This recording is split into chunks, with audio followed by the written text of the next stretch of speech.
না। আমরা এই দুনিয়াটাকেই সব মনে করি, আসলে এটা কি সব? কথা বলেন, আসলে এটা সব না। আমরা চাক্ষুষ যখন মালাকুল মাউতকে দেখতে পাবো তখন আমাদের টনক নড়বে। আমরা প্রত্যেকেই কিন্তু মালাকুল মাউতকে দেখব, প্রত্যেকেই আমরা দেখব। ভালো হলেও দেখব, খারাপ হলেও দেখব। নিজ চোখে আমরা মালাকুল মাউতকে দেখতে পাবো, আর আমাদের রূহ তিনি কবজ করে নিয়ে যাবেন। চিৎকার করে বলেন ঠিক কিনা? যারা মুমিন বান্দা, যারা ইমানদার, তারা মালাকুল মাউতকে দেখবে খুব সুশ্রী, সুন্দর, সাদা ধবধবে জুব্বা পরা একটা যুবকের বেশে। আলহামদুলিল্লাহ পড়েন। আপনারা ইনশাল্লাহ এই সূরাতে মালাকুল মাউতকে দেখবেন সুশ্রী সুন্দর এক যুবকের বেশে। সুঘ্রাণ তার গা থেকে আসছে। সে এসে মুমূর্ষু ব্যক্তির মাথার সামনে বসে পড়ে, বসে বলে, ইয়া আইয়াতুহান নাফসুল মুতমাইন্নাহ, হে প্রশান্ত আত্মা, উখরুজি ইলা মাগফিরাতিল্লাহি ওয়া রিদওয়ানি, আল্লাহর ক্ষমা, আল্লাহর সন্তুষ্টির দিকে তুমি বের হয়ে আসো। বলতে বলতে রুহুটা স্মুথলি মুমিন বান্দার দেহ থেকে বের হয়ে মালাকুল মাউতের হাতে চলে যায়। কাফান মিন আকফানিল জান্নাহ, হানুত মিন হানুতিল জান্নাহ, জান্নাতের হানুত এনে, কাফন এনে মালাকুল মাউত এটাকে খুব সম্মানের সাথে, আমরা বাঁচলেও যেমনি সম্মানিত, আমরা মরে গেলেও। রব্বুল আলামিন বলেন, ওয়ালাকাদ কাররামনা বানি আদম, আমি বনি আদমকে সম্মানিত করেছি। বেঁচে থাকলেও মানুষ সম্মানিত, মরে গেলেও সম্মানিত, ঠিক কিনা? আল্লাহ আমাদের সম্মান এত বাড়িয়েছে যে নূরের ফেরেশতারাও এই মানুষকে সেজদা দিতে বাধ্য হয়েছে, ঠিক কিনা? তার মানে মানুষের সম্মান আছে না নাই? এই মুমিন বান্দাকে আল্লাহ এত সম্মান দেয়, মালাকুল মাউত পুরুষের আকৃতিতে আসে, যুবকের আকৃতিতে আসে, ধবধবে সাদা জুব্বা পরে জান্নাতি কাফনে করে রুহুটা নিয়ে ইল্লিনে চলে যায়। আল্লাহ আমাদের মৃত্যুটা যেন এরকম ইমানের মৃত্যু হয়। আরো জোরে পড়েন আমিন। আর যারা কাফের, আহলুস শিমাল, বামপন্থী, ইসলাম বিরোধী, এরাও মালাকুল মাউতকে দেখে, তবে ভয়ঙ্কর আকৃতিতে দেখে। ভয়ঙ্কর, যত কুৎসিত হতে পারে একজন মানুষের চেহারা, যত দুর্গন্ধ বেরোতে পারে একজন লোকের দেহ থেকে, এরকম ভয়ঙ্কর অগ্নিমূর্তি নিয়ে মালাকুল মাউত তার কাছেও আসে, সেও দেখে। তবে এসেই মালাকুল মাউত ত্রাস সৃষ্টি করে। কি সৃষ্টি করে? মালাকুল মাউত ইসলাম বিরোধী আর গাদ্দার গুলোর মাথার সামনে এসে ত্রাস সৃষ্টি করে। এসে বলে, ইয়া আইয়াতুহান নাফসুল খাবিসা, এ পাপাত্তা বের হ। দুনিয়াতে ইসলাম রে অনেক বাস দিয়েছিস, আল্লাহর নবীকে অনেক গালি দিয়েছিস, ইসলামী আইনের বিরোধিতা করেছিস, ইসলামী আন্দোলনের 12টা বাজিয়েছিস। একটার পর একটা বলে ত্রাস সৃষ্টি করে, আর লোকটা কাঁপতে থাকে ভয়ে। আর বলে, ইয়া আইয়াতুহান নাফসুল খাবিসা, পাপাত্তা বের হয়ে আয়, বের হ। মুমিনের আত্মা যেমনি ডাক দেওয়ার সাথে সাথে স্মুথলি বের হয়েছে, কাফের আর মুশরিক ইসলাম বিরোধীদের আত্মা কি এরকম তাড়াতাড়ি বের হবে নাকি? উখরুজি ইলা গাদাবিল্লাহ, আল্লাহর রাগ, ক্রোধ আর ঘৃণার দিকে আত্মা তুই বের হয়ে আয়। বের হয় না। আত্মা একবার ডানে দৌড় মারে, একবার বাঁয়ে দৌড় মারে, সামনে মারে, পেছনে মারে, আত্মাটা শুধু ছোটাছুটি করে। এবার মালাকুল মাউত গায়ে যত জোর আছে টেনে টেনে টেনে হিচড়ে আত্মাটারে বের করে নিয়ে আসে। আল্লাহ, এই মরণ থেকে তুমি আমাদেরকে বাঁচাও। একটা জীবিত ছাগলকে জবাই না করে তার চামড়া দেহের এক জায়গা থেকে উল্টো দিকে টেনে হিচড়ে বের করলে সে যতটা ব্যথা পায়, এর চেয়ে বেশি ব্যথা কষ্ট দিয়ে ইসলাম বিরোধীদের রূহ কবজ করা হয়। এজন্য সেদিনের অপেক্ষায় আমরা সবাই আছি, ঠিক কিনা? তখন বোঝা যাবে কার কত ক্ষমতা, তখন বোঝা যাবে কার প্রতিফল কিরকম হবে, কার আবাসস্থল কোথায় হবে, কে ডানপন্থী, কে বামপন্থী, কে জান্নাতি জাহান্নামী। সেদিন সব গোমর ফাঁস হয়ে যাবে। এজন্য রাব্বুল আলামিন বলেন, আলহাকুমুত তাকাসুরু হাত্তা যুরতুমুল মাকাবির, দুনিয়ার লোভ লালসা তোমাদেরকে একেবারে পাগল বানিয়ে ফেলেছে। ক্ষমতার লোভ, টাকার লোভ, খ্যাতির লোভ, যশের লোভ তোমাদেরকে এমন পাগল বানিয়েছে, আখিরাতকে বেমালুম তোমরা ভুলে গিয়েছো। তোমাদের এই গাফলতি কশিন কালেও থামবে না, কমবে না, যতদিন না তোমরা কবরে ঢুকবা। ঠিক কিনা? এজন্য প্রিয় ভাইরা, একটু থামেন, স্টপ, সিট ডাউন, একটু ভাবেন যে আমাদেরকে চলে যেতে হবে। আমরা আজীবন থাকতে আসি নাই। এই দুনিয়াটা একটা মরীচিকা, তাই না? এই পৃথিবীটা একটা মায়াজাল, এটা একটা ধোঁকা। এই মায়াজালের ভেতরে আমরা পড়ে আছি। এই পৃথিবীর দৃষ্টান্ত হচ্ছে 4টা স্বর্ণের টুকরা আর 3টা লাশের মতো। অনেক অনেক আগের জামানায় 3জন যুবক তাদের কর্মসংস্থানের জন্য বেরিয়েছে। পথিমধ্যে তারা গুপ্তধন পেয়েছে। কি পেয়েছে? 4টা স্বর্ণের টুকরা পেয়ে তো মহা খুশি, আমরা বেঁচে গেলাম, আমরা ধনী হয়ে গেলাম, আর জীবনে আমাদের দুঃখ নাই, কষ্ট নাই। এবার মানুষ 3জন, স্বর্ণের টুকরা 4টা, একটু ঝামেলা হয়ে গেল না? 4 জনে 4টা পাইলে ভালো হইতো না? মানুষ কয়জন? স্বর্ণের টুকরা কয়টা? 4টা। এবার তারা বলতে লাগলো আমাদের প্রচন্ড ক্ষুধা পেয়েছে। একজনকে বললো তুই বাজারে যা, বাজার থেকে রুটি কিনে নিয়ে আয়।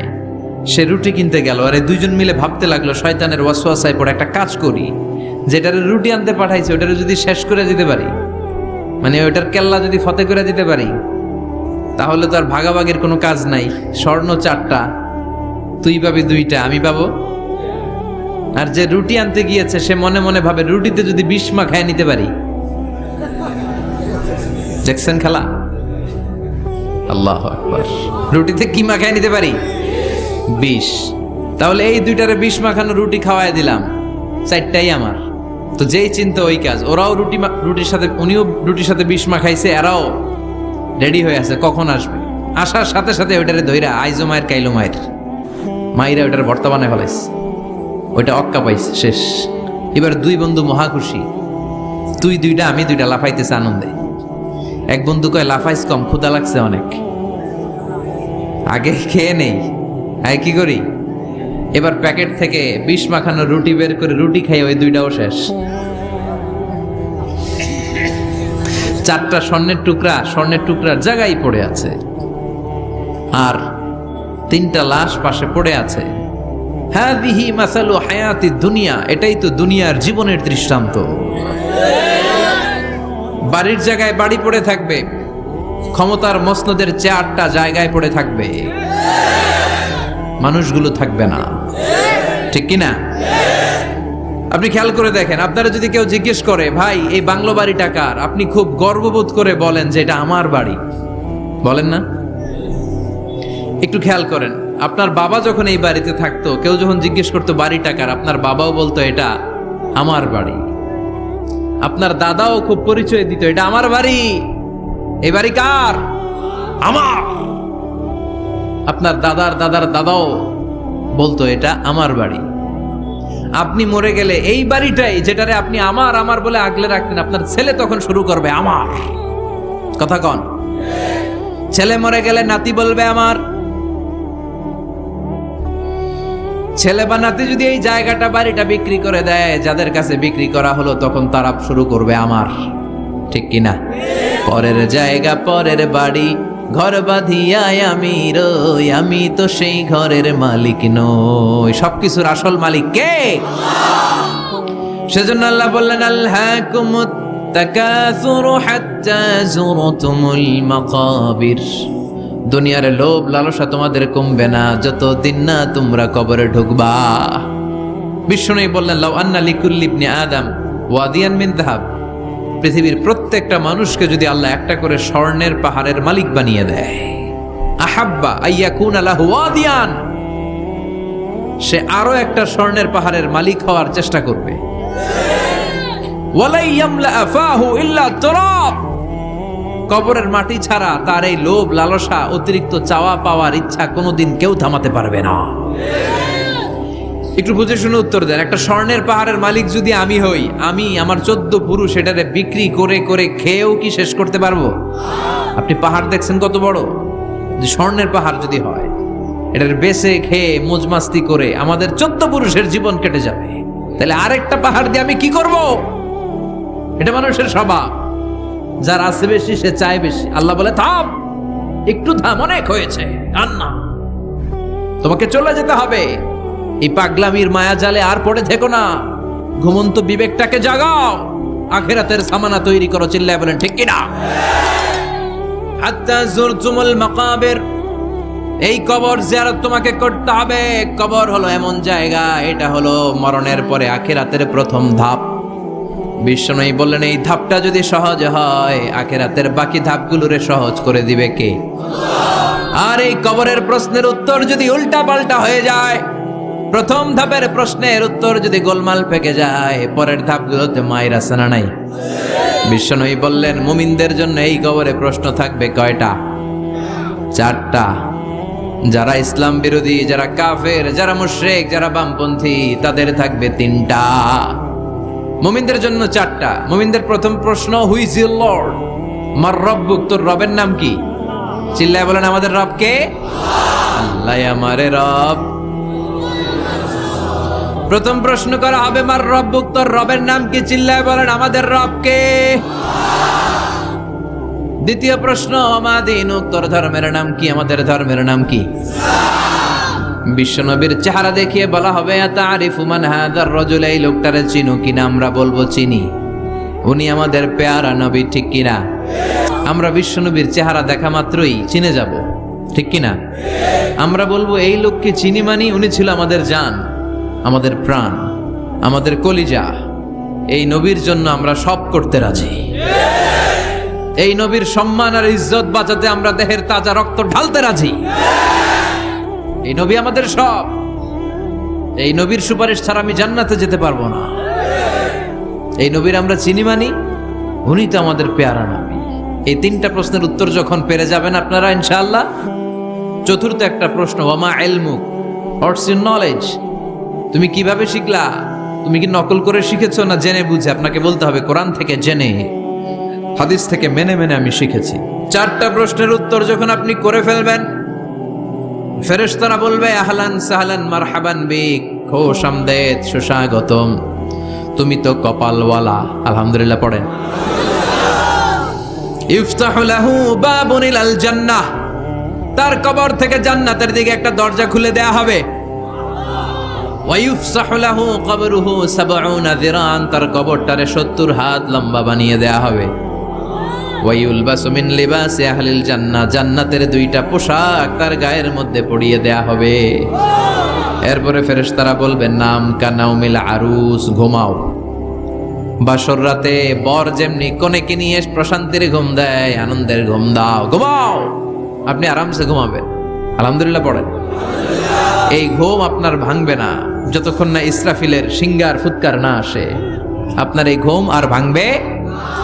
আর যারা ইসলামের বিপক্ষের শক্তি, কাফের মুশরিক, তাদেরকেও বসানো হবে মালাকা নাসওয়াদা নাজরাকান, নীলাবচ কৃষ্ণ বর্ণের 2জন ফেরেশতা আসবে। এদের চোখ থাকবে নীল, গায়ের রং কালো। দেখতে কেমন লাগবে রে ভাই? আল্লাহু আকবার। এসে বলবে বস, আনসার দে, মার রব্বুক, তোর রব কে? ও আল্লাহ জানবে না। ও বলবে লা আদ্রি, আমি কিছু জানি না, আমি ভালো মানুষ, আমারে মাফ করে দেন, আমারে ছাইরা দেন, আমি জানি না রব কে। কয় দাঁড়া, আর 2টা বাকি প্রশ্ন, এরপরে দেখাইতেছি ফাইনাল খেলা। দ্বিতীয় প্রশ্ন, মা দীনুক, তোর ধর্মের নাম কি? কয় জানি না, মাফ করে দেন। লা আদ্রি, আমি ধর্ম টর্ম জানি না, আমি তো চিয়ার্স করতাম, চিয়ার্স, আমি ড্রিঙ্কস খাইতাম, আমি ধর্ষণে সেঞ্চুরি করতাম। সে পাগলের মতো বলবে লা আদ্রি, আমি কিছু জানি না, আমি কিচ্ছু মনে করতে পারছি না, কে আমার রব? আমার কিছু মনে নাই, আমার জীবনটা আমি ডেডিকেট করেছি ইসলামের বিপক্ষে, আমার জীবনটা আমি শেষ করেছি কোরআনের বিপক্ষে। 2টা প্রশ্ন শেষ, বাকি কয়টা? এবার বিশ্বনবীর চমৎকার নূরানি চেহারাটা দেখিয়ে বলা হবে আতারিফু মান হাযার রাজুল, এই লোকটারে চিনো নাকি? সে বলবে আমি এই লোকটারে চিনি না, আমার দলের লোকেরা যা করত, নাস্তিকরা যা করত, আমিও তাই করতাম। সবাই লোকটারে গালি দিত, আমি ওই লোকটারে গালি দিতাম। আমি এই নবীর বিরুদ্ধে ব্লগের মধ্যে উল্টা পাল্টা লিখতাম। আছে না নাই? ফেরেশতারা বলবে লা দারাইতা ওয়ালা তারাইতা, তুই তো পোড়া কপাল, তুই তো একটা প্রশ্নের উত্তর করতে পারলি না। ফায়ুতরাকু বিমাতারিক মিন হাদিদ, লোহার হ্যামার দিয়ে এবার পিটিয়ে পিটিয়ে ওর গায়ের গোশতগুলো থেতলে ফেলা হবে। ওয়ায়ুকালু লিল আরদি, জমিনকে বলা হবে ইলতাইমি, ও কবরের জমিন, কবরের মাটি, দুই দিক থেকে তুই চাপা দে। কি দে? দুই দিক থেকে চাপা মার। এক একটা চাপার চোটে পাথরের হাড়গুলো ভেঙে টুকরো টুকরো হয়ে যাবে। আল্লাহ, এই পরিস্থিতি থেকে, ওই কঠিন বিপদের দিন তুমি আমাদের বাঁচিয়ে দিও। আমরা যেন সবগুলো প্রশ্নের যথাযথ উত্তর করতে পারি, তুমি তৌফিক দাও। এজন্য আল্লাহ বললেন আলহাকুমুত তাকাসুরু হাত্তা যুরতুমুল মাকাবির, তোমাদের লোভ লালসা কোনোদিন কমবে না যতদিন না তোমরা কবরের ভেতরে ঢুকো। এই কবরে আমাদেরকে যেতে হবে, ঠিক কি না? এটা থেকে পালাবার কোনো সুযোগ আছে? কোনোভাবে বেঁচে থাকা যাবে? এজন্য মাঝে মাঝে কবরে যাবেন। কই যাবেন? বিশ্বনবী বলেছেন নাহাইতুকুম আন জিয়ারাতিল কুবুর, একটা সময় তোমাদেরকে কবর জিয়ারত করতে নিষেধ করেছিলাম। আল আনা ফাজুরুহা ফাইন্নাহা তুযাক্কিরুল আখিরা, তবে এখন সমস্যা নাই, এখন কবর জিয়ারত করো, কেননা কবর জিয়ারত করলে আখিরাতের কথা স্মরণ করায় দেয় কে? মাঝে মাঝে কবরস্থানে যাবেন আর ভাববেন যে এখানে আমাকে আসতে হবে, চলে যেতে হবে আমাকে, এটা আমার আসল জায়গা। তবে মহিলারা যাবেন না, কারণ মহিলারা লাশ, কবর আর রক্ত দেখলে সহ্য করতে পারে না, তারা বিলাপ শুরু করে দেয়। আছে না নাই? চুল টানে, লাফালাফি, বিলাপ করে নারীরা। হৃদয় নরম তো, এদের হৃদয় আবার খুব নরম। তো এই জন্য নারীরা কবরে যাবেন না, আপনারা কবরের বাইরে থেকে আপনার আব্বার জন্য দোয়া করে ফেলবেন। পুরুষরা যাবেন, প্রায় কবরে যাবেন। কবরের চারদিকে ডিজাইন করে বড় দেয়াল, গম্বুজ, এগুলো করা যাবে না। আর কবরে পড়ে থাকা ব্যক্তির কাছে কিছু চাওয়া যাবে? চাইতে হবে কার কাছে? ইযা সাআলতা ফাসআলিল্লাহ ওয়া ইযা ইসতাআনতা ফাসতাইন বিল্লাহ, যদি চাইতে হয় কার কাছে চাও? সাহায্যের দরকার, কে সাহায্য পাঠাতে পারে? এজন্য বিপদে আপদে সব সময় কার কাছে চাবো? বিশ্বনবীর কবরের সামনে দাঁড়িয়েও কিছু চাওয়া যাবে? যাবে না, কারণ বিশ্বনবীও চাইতেন কার কাছে? বিশ্বনবী নিজেই চাইতেন আল্লাহর কাছে। এজন্য আমাদেরও চাইতে হবে কার কাছে? আল মাইয়িতু ফিল কবর কাল গরীকু ফিল বাহর, সাঁতার না জানা ব্যক্তি সাগরে পড়ে গেলে যেমন অসহায়, মরে গেলে মানুষটা তার চেয়েও বেশি অসহায়, ঠিক কি না? অসহায় কবরের মানুষ আপনারে কি দিবে? দিবেন তো আপনি। আপনি যেই তার জন্য দোয়া করবেন, ফাতিহা পাঠ করবেন, ইখলাস পাঠ করবেন, তার জন্য মাগফিরাত কামনা করবেন, আপনি দোয়া করলে তার জীবনের গুনাহ ক্ষমা করে দিবে কে? কিন্তু সে কি আপনার বিপদ থেকে মুক্ত করতে পারে? তাহলে এই সূরাতুত তাকাসুর থেকে আমাদের জীবনের জন্য শিক্ষা হচ্ছে we have to go back to our Lord. আমাদেরকে আমাদের রবের কাছে হাজিরা দিতে হবে, আমাদের কিন্তু ফিরে যেতে হবে। এই চিন্তাটা আমাদের মাথায় রাখার দরকার আছে না নাই? আল্লাহ তোমার হিসাব নেয়ার আগে তুমি একবার তোমার নিজের হিসাব নাও। বাড়িতে বসে দাগ কাটবেন, ভালো কাজ খারাপ কাজ লিখবেন, ভালো কয়টা করছেন, খারাপ কয়টা করছেন। এবার নিজে একটু হিসাব করেন আপনার অবস্থা কি হতে পারে। বিছানায় একবার চোখ বন্ধ করে লম্বা হয়ে শটান হয়ে শুয়ে যান আর ভাবেন আপনি নাই। লোকজন কান্নাকাটি করবে, অ্যানাউন্স করা হবে আমাদের অমুক ভাই দুনিয়াতে নাই। বিকেল 4টায় জানাজা শুরু হয়ে যাবে। হাজার হাজার আপনার বন্ধু বান্ধবরা এসে কাঁদবে, জানাজা দিয়ে খাটিয়াতে করে কবরে রেখে দিয়ে আসবে। কেউ সাথে যাবে না, কেউ না।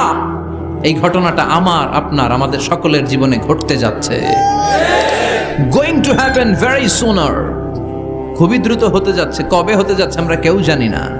The most certain thing in our life is death, and the most uncertain thing in our life is the time of death. আমরা চলে যাব, এটা নিশ্চিত। কবে যাব কেউ জানি না। তাই আসুন আমরা প্রতিদিন কবরের কথা অনেকবার স্মরণ করি। আল্লাহ আমাদেরকে বোঝার তৌফিক দান করো।